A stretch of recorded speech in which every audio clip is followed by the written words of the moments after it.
හරි.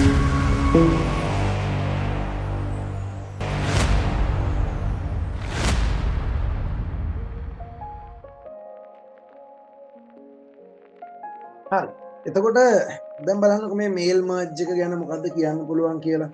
අපි සාමාන්‍යයෙන් පුරුදු වෙලා ඉන්නවා ඔයාලා දැකලා ඇති සමහර වෙලාවට ඉස්කෝලේ ටීචර් එහෙම ඔයාලට එක එක විදිහේ ලිපි දෙනවා නේද? දෙමාපිය රැස්වීම ඒ වගේ දේවල් වලට ලිපි එහෙම ලබා දෙනවා ඕගොල්ලන්ට.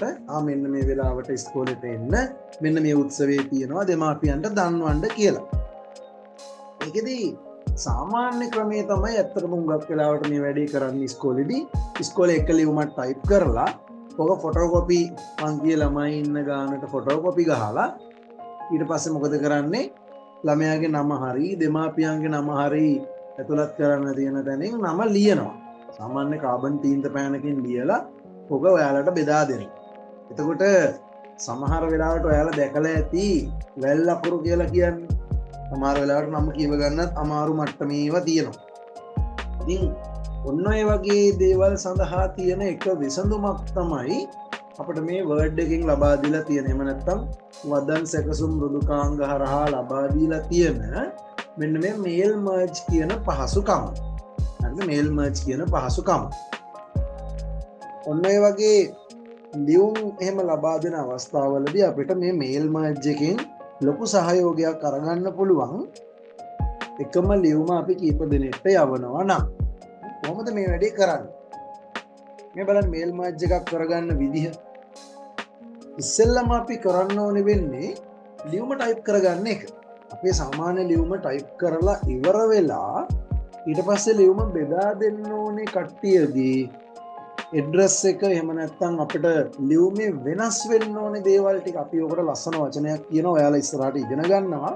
වේරියබල් කියලා වචනයක්, විචල්්‍ය කියලා වචනයක්.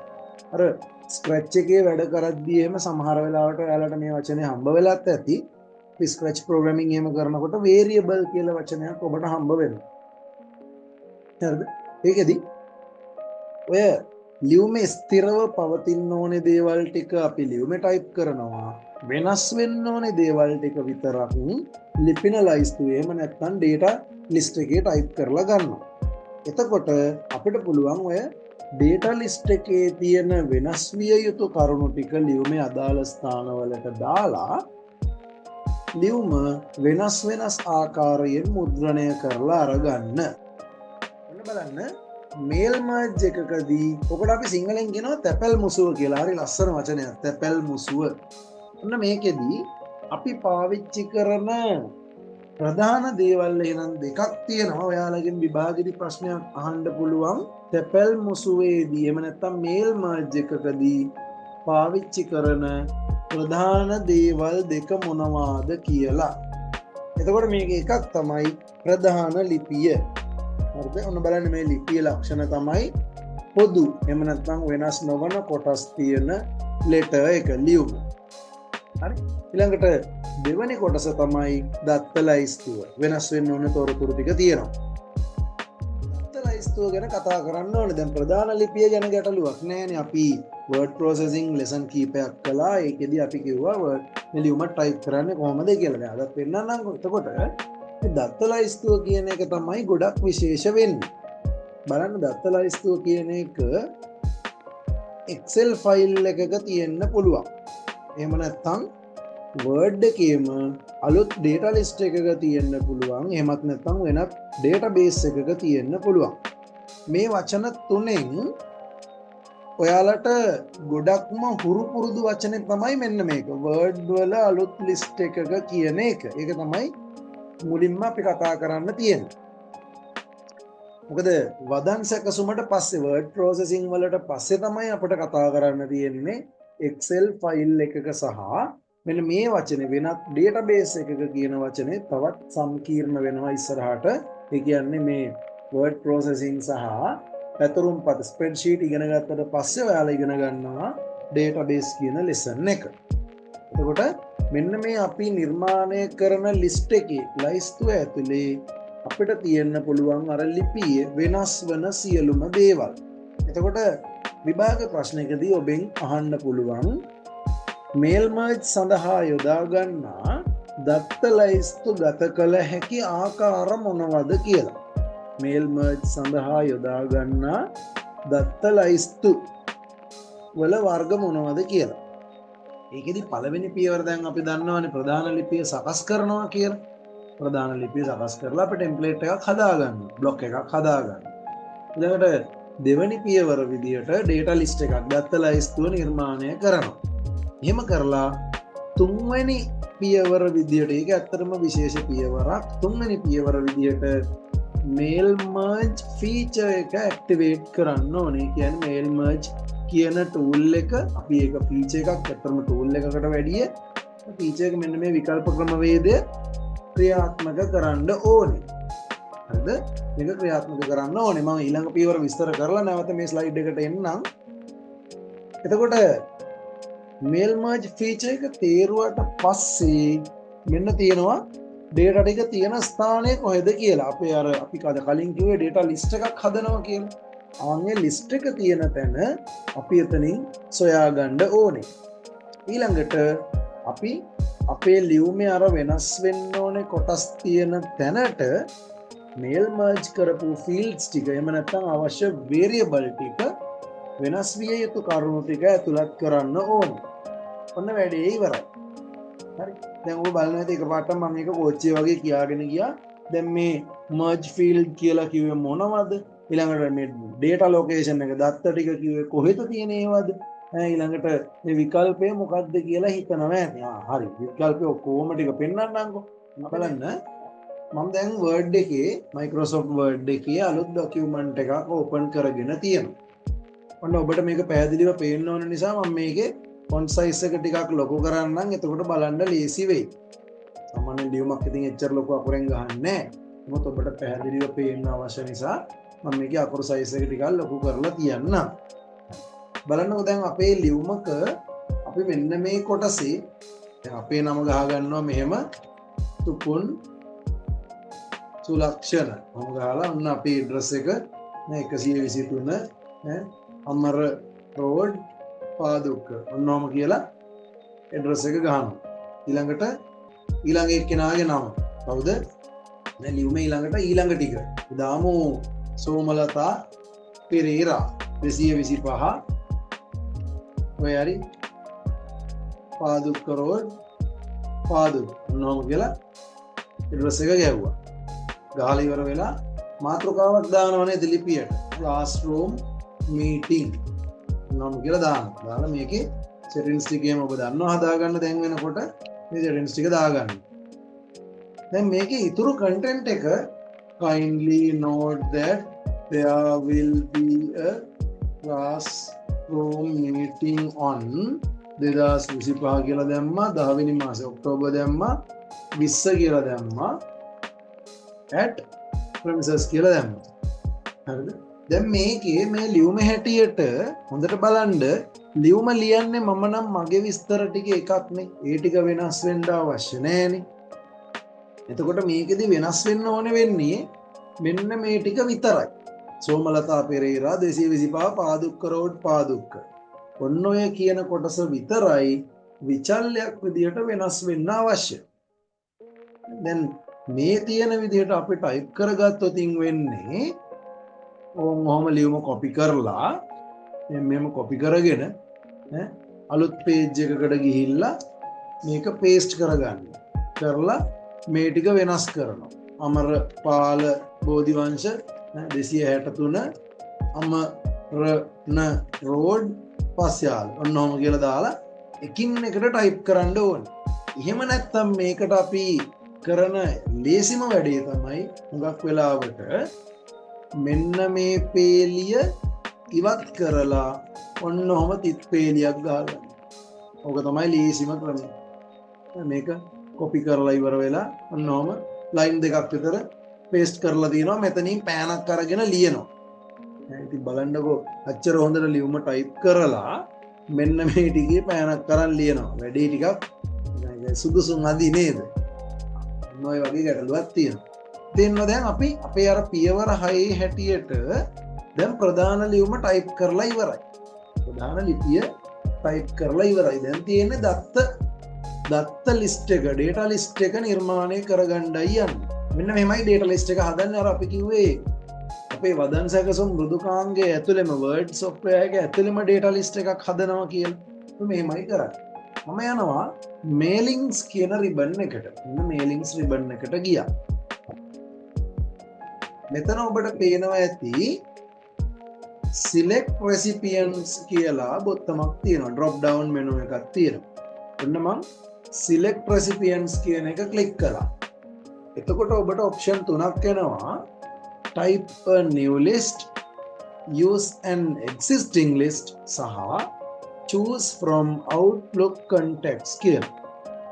එතකොට මං කියවනේ word එක ඇතුළේම අපි data list එකක් හදනවා කියලා. එතනදී දැන් අපි කරන්නේ type a new list කියන තැනට යනවා.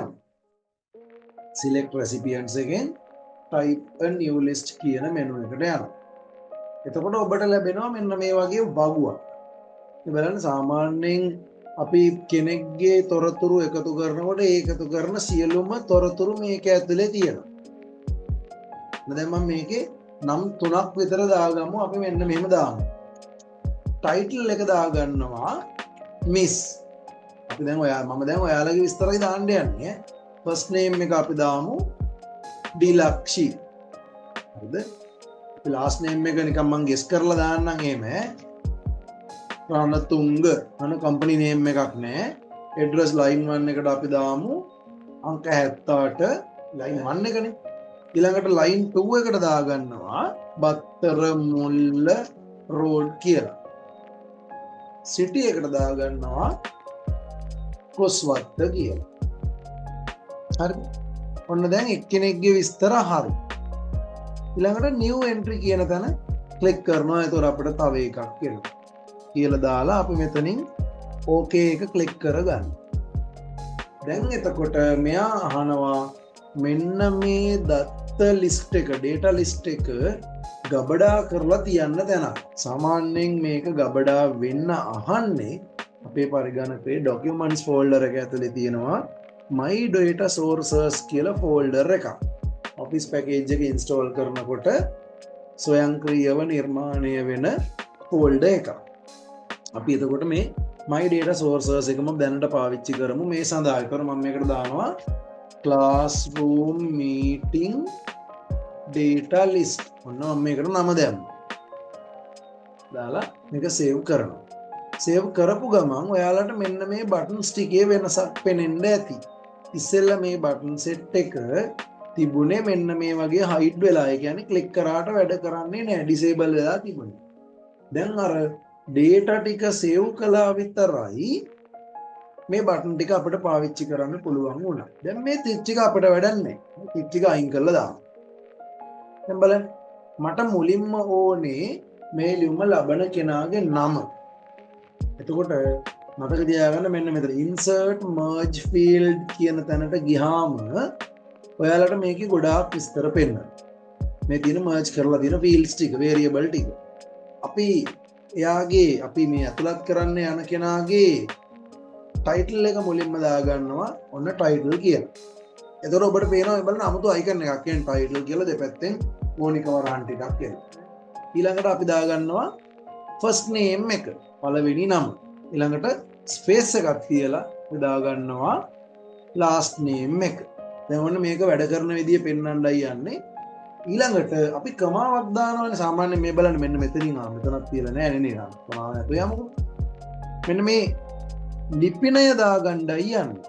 insert merge field එකේ ඔබට මතක ඇති අපි අර ගෙදර ඉලක්කම ගැහුවේ address line 1 එකේ.